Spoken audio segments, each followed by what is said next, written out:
Movie के start होते ही हमें एड वॉरेन और लॉरेन वॉरेन दिखाए जाते हैं, जो कि एक कॉन्फ्रेंस में लोगों को अपनी अबनॉर्मल और सुपर नेचुरल एक्सपीरियंस के बारे में बता रही होती हैं। फिर नेक्स्ट सीन में दिखाया जाता है कि कैरोलिन पेरन और रोजन पेरन जो कि अपने बच्चों के साथ एक घर में शिफ्ट हो रहे होते हैं। उनके सब बच्चे घर के अंदर चले जाते हैं, लेकिन उनका डॉग घर के अंदर नहीं जाना चाहता। वो काफी डरा हुआ होता है। इन लोगों की 5 बेटियां होती हैं, जिसमें एंड्रिया, नैन्सी, क्रिस्टाइन, सिंडी और अप्रैल होती हैं। अप्रैल को घर के पास एक बहुत बड़े ट्री के नीचे एक म्यूजिक टॉय मिलता है, जिसमें एक मिरर भी लगा होता है। बाकी लड़कियां घर के अंदर हाइड एंड क्लैप खेल रही होती हैं और अचानक उनसे लकड़ी का एक पाइन बोर्ड टूट जाता है और वो पाइन बोर्ड किसी डोर को छुपाने के लिए लगाया गया था। जब उनके फादर चेक करते हैं तो उसके पीछे उन्हें एक स्टोर रूम मिलता है। उस स्टोर रूम में काफी अंधेरा होता है और वहाँ पर उन्हें एक पियानो और काफी सारी पुरानी चीजें नजर आती हैं। उन लोगों का डॉग काफी परेशान होता है और मुसलसल भौंक रहा होता है। अगली सुबह कैरोलिन जब उठती है तब वो देखती है कि उसके पाँव पर जख्मों के निशान हैं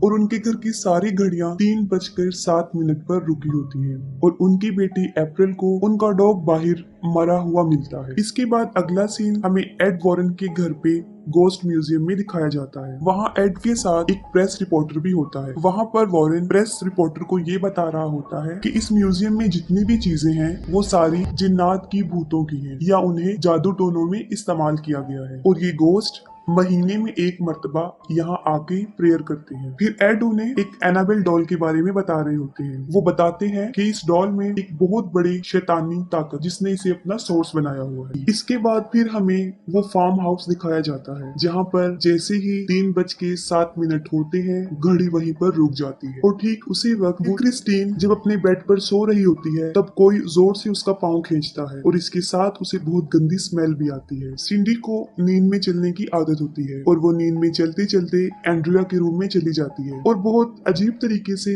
अलमारी पर अपना सर मार रही होती है।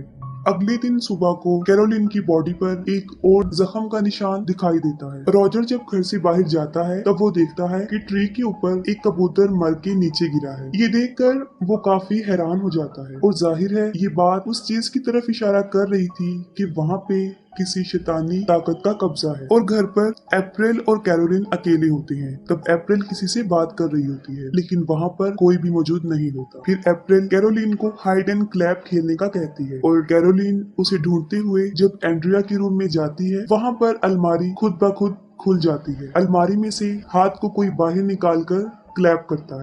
ये देखकर कैरोलिन काफी शॉक तो हो जाती है, लेकिन वो इस बात पर ज्यादा ध्यान नहीं देती। इसके बाद फिर क्रिस्टीन का सोते हुए कोई पाँव खींचता है और इस बार पहले से ज्यादा जोर से कोई उसका पाँव खींच देता है और वो काफी डर जाती है। फिर वो नोटिस करती है कि दरवाजे के पीछे कोई खड़ा हुआ है जो उसे कह रहा है कि वो उसे और उसकी पूरी फैमिली को खत्म कर देगा। उसके साथ नैन्सी भी वहाँ पर होती है, लेकिन उसे कुछ भी नजर नहीं आता, लेकिन काफी बुरी स्मेल आ रही होती है। फिर सुबह क्रिस्टीन ये सब कुछ रॉजर और अपनी पूरी फैमिली को भी बताती है।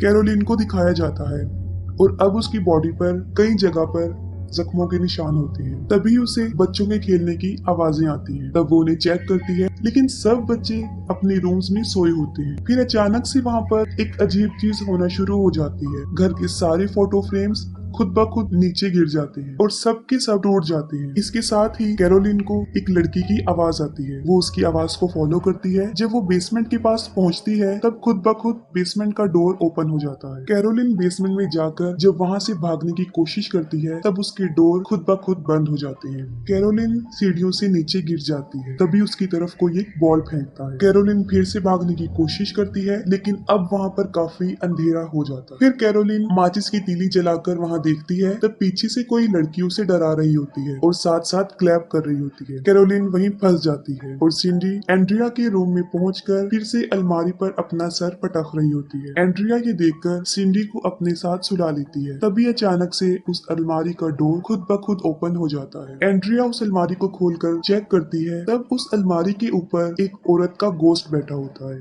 जो उस पर अटैक कर देता है। फौरन रोजर वहाँ पर पहुंच जाता है। तब वो सुनता है कि हर तरफ से किसी के चीखने चिल्लाने की आवाजें आ रही हैं। सबसे पहले वो बेसमेंट का दरवाजा खोलता है और कैरोलिन को वहाँ से निकालता है। वो दोनों बेसमेंट से बाहर आके ऊपर जाते हैं और अपने सब बच्चों को एक जगह इकट्ठा कर लेते हैं। अब वो काफी डर चुके होते हैं। फिर नेक्स्ट सीन में एक यूनिवर्सिटी दिखाई जाती है जहाँ पर एड वॉरेन सुपर नेचुरल चीजों के बारे में लेक्चर दे रहे होते हैं और उन्हीं ऑडियंस में कैरोलिन भी सुन रही होती है। लेक्चर की खत्म होते ही कैरोलिन एड वॉरेन और लॉरेन वॉरेन के पास जाती है और उन्हें रिक्वेस्ट करती है कि वो उनके घर पर आए, जिस पर एड और लॉरेन उनके घर चले जाते हैं। तब कैरोलिन और रोजर उन्हें सारा माजरा बताते हैं कि हालात दिन ब दिन बिगड़ते जा रहे हैं। वो बताते हैं घर में गंदी स्मेल आती है, रात में 3 दफा दरवाजा नॉक होता है और सुबह होकर बंद हो जाता है, और जो भी बर्ड उनके घर पे आकर बैठता है सुबह उनके गार्डन में मरा हुआ मिलता है। घर की सारी घड़ियां 3:07 पर रुक जाती है। उनके जवाब में एड उन्हें बताता है ये सब कुछ वहाँ पर शैतान होने की तरफ इशारा कर रहे हैं। इसके बाद वो लोग बेसमेंट में जाते हैं और वहाँ पर जाकर लॉरेन समझ जाती है कि यहाँ पर कुछ अच्छा नहीं हुआ और उसी जगह पर काफी बुरे हालात हो चुके होते हैं। एड उस घर में होने वाले सारे इंसिडेंट्स का कैरोलिन से पूछते हैं और उन सब बातों को रिकॉर्ड कर लेते हैं। दूसरी तरफ लॉरेन अप्रैल से उसकी एक फ्रेंड के बारे में पूछ रही होती है, जिस पर अप्रैल उसे वो म्यूजिक टॉय दे देती है। जब लॉरेन उस म्यूजिक को प्ले करती है तब वो देखती है कि उसके मिरर में एक छोटे बच्चे की सोल है और वो उसी बच्ची रोरे की होती है, जिसके बारे में अभी वो अप्रैल से पूछ चुकी होती है। वो लोग फिर उस दरख्त की तरफ जाते हैं जहाँ पर उन्हें ये म्यूजिक टॉय मिला था। तभी लॉरेन वहाँ पर उस गोस्ट को देखती है जो इस फैमिली को परेशान कर रहा था। फिर लॉरेन कैरोलिन और रोजर को ये बताती है कि इस घर में एक बहुत बड़े शैतान का कब्जा है और जब वो यहाँ पर आई थी तभी उसने उनको देख लिया था और ये एक काले शैतान की रूह है जो बड़ी ताकतवर है। वो उन्हें बताती है कि उसने कैरोलिन, रोजर और उनके बच्चों के पीछे भी इसके साई को देखा था। उस गोस्ट की परछाई उनके साथ है और वो ही उन्हें परेशान कर रही है और यहाँ तक वो उनके पीछे लग गई हैं कि अगर वो ये घर छोड़कर यहाँ से चले भी जाएं तब भी वो इनका पीछा नहीं छोड़ेगी। तब एड उन्हें बताती हैं कि उन्हें यहाँ पर जिसके लिए पहले तो उन लोगों ने चर्च वालों को सबूत देना है तभी वो लोग इन्हें अलाउ करेंगे। लॉरेन उन्हें बताती है कि यहाँ पर बहुत सारे असेब हैं और सबसे बुरा एक साया है जिसके दिल में शदीद नफरत भरी हुई है। और रात को एड जब उस रिकॉर्डर को प्ले करता है तब उसे सिर्फ अपनी आवाज आती है, उसमें कैरोलिन और रोजर की कोई रिकॉर्डिंग प्ले नहीं होती। और लॉरेन एड को इस जगह की हिस्ट्री के बारे में बताती है कि एक आदमी ने यहाँ पर एक फार्म हाउस बनाया था। उस आदमी ने एक औरत के साथ शादी की थी जो काले जादू पर बहुत यकीन करती थी, यहाँ तक कि वो खुद भी काला जादू करती थी और उसका नाम बादशिबा था। और बादशिबा ने अपने 7 दिन के बच्चे को जलाकर उसकी कुर्बानी दे दी थी और जब ऐसा करता उसके हस्बैंड ने उसे देख लिया था तब वो भागकर बाहर आई और एक दरख्त पे चढ़ के उसने सुसाइड कर ली और खुद को फांसी दे दी। इस इंसिडेंट के बाद उस घर में कई ज्यादा डेथ्स हुई, जैसे रोरी नाम का एक बच्चा गुम हो गया था और उसके गम में उसकी माँ ने उसी घर के स्टोर रूम में सुसाइड कर ली थी। इसके अलावा उस घर की एक नेबर ने भी वहाँ पर सुसाइड की और एक बच्चे की वहाँ पर मौजूद एक तालाब डूबने से मौत हो गई थी। वो लोग जब ये बातें कर रहे होते हैं तब अचानक से प्लेयर खुद ब खुद प्ले हो जाता है और अब एड की आवाज के साथ एक गोस्ट की आवाज भी आती है जो कि काफी खौफनाक थी और उस वक्त टाइम भी 3:07 हो रहे होते हैं। अगले दिन एड और लॉरेन रोजर के घर पे जाते हैं और सारे सबूत इकट्ठे करते हैं ताकि इस काम को करने के लिए एक पुलिस ऑफिसर उनकी मदद करता है और उसके साथ एक लड़का ब्रैड भी। वो लोग इस घर के चारों तरफ कैमरास और वॉइस रिकॉर्डर लगा देते हैं और अंदर लॉरेन, कैरोलिन और उसकी फैमिली की एक पिक्चर को देखती है और अपनी पावर से वो ये समझ जाती है कि ये मोमेंट जब उन्होंने ये पिक्चर कैप्चर की थी उनके लिए सबसे खास था। एड सारे रूम्स में होली वाटर को छिड़कता है ताकि अगर वहाँ पे कोई शैतानी पावर हो तो उन्हें इससे तकलीफ पहुंचे और उसकी हरकत से ये लोग उसे रिकॉर्ड कर सके। अचानक से बेसमेंट का डोर ओपन हो जाता है और एड और लॉरेन वहाँ पर चले जाते हैं, लेकिन वहाँ उन्हें कुछ नजर नहीं आता। लेकिन जब वो वहाँ से बाहर आने की कोशिश करते हैं तब डोर अपने आप बंद हो जाता है। उस रात वहाँ पर उन्हें कुछ भी सबूत नहीं मिलता, ना ही कुछ वहाँ होता है और अगली सुबह वो सब लोग खुशी खुशी ब्रेकफास्ट कर रहे होते हैं। एड कैरोलिन को कहता है कि तुम रेस्ट कर लो, मैं और लॉरेन सब संभाल लेंगे। फिर जब लॉरेन कपड़ों को सुखा रही होती है तब वो देखती है कि बादशिबा उस कपड़े की पीछे वाली साइड पर खड़ी है और अचानक से वो कपड़ा उड़कर कैरोलिन के बेडरूम की खिड़की पर जाकर चिपक जाता है और जैसे ही विंडो से कपड़ा हटता है लॉरेन को वहाँ पर बादशिबा की रूह नजर आती है। इससे पहले कि लॉरेन कैरोलिन के पास पहुँचती बादशिबा उसको पोजेस कर लेती है और अब वहाँ पर पर शैतानी लम्हे शुरू हो जाते हैं और ये इविल सोल्स काफी भयानक होती हैं। सबसे पहले पुलिस ऑफिसर ब्रैड को एक लड़की की आवाज आती है और उसे फौरन उस नौकरानी जिसने सुसाइड की थी उसका गोश्त नजर आता है और वो पुलिस ऑफिसर को काफी डरा देती है। फिर नैन्सी नींद में चलते हुए एंड्रिया के रूम में चली जाती है। इसके साथ ही उस रूम का डोर लॉक हो जाता है। जब नैन्सी नींद में चल रही होती है तब सारे कैमरास उसकी फोटो कैप्चर कर लेते हैं, जिससे ये साफ जाहिर था कि वहाँ पर नैन्सी के अलावा भी कोई मौजूद है। और जब नैन्सी रूम में होती है तब उसे एक बच्चे की आवाज आती है जो उसे कह रहा होता है कि वो छुप जाए। सब लोग उसी रूम की तरफ भागते हैं, लेकिन ना तो उन्हें वहाँ वो बच्चा नजर आता है और ना ही नैन्सी। एड उसे टॉर्च लाइट की मदद से ढूंढ रहा होता है। तब वो देखता है कि नैन्सी दो दीवारों के बीच एक खाली जगह है, वो वहाँ पर है। अप्रैल लॉरेन को बताती है कि जब भी रोरी डरा हुआ होता है वो उसी जगह पर जाकर छुपता है, जिस पर लॉरेन फौरन उस जगह पर पहुंच जाती है। वहाँ पर उसे बच्चे के टॉयज नजर आते हैं और म्यूजिक प्ले की जगह भी, और वहाँ पर उसे वो रस्सी भी मिल जाती है जिससे बादशिबा ने सुसाइड किया था। अचानक से वहाँ पर एक लकड़ी टूट जाती है और लॉरेन वहाँ से गिर जाती है और एक स्टोर रूम में आ जाती है। वहाँ पर लॉरेन उस म्यूजिक के गिलास में देखती है, तब उसे रोरी की मदर की सोल नजर आती है जो कि बुरी तरह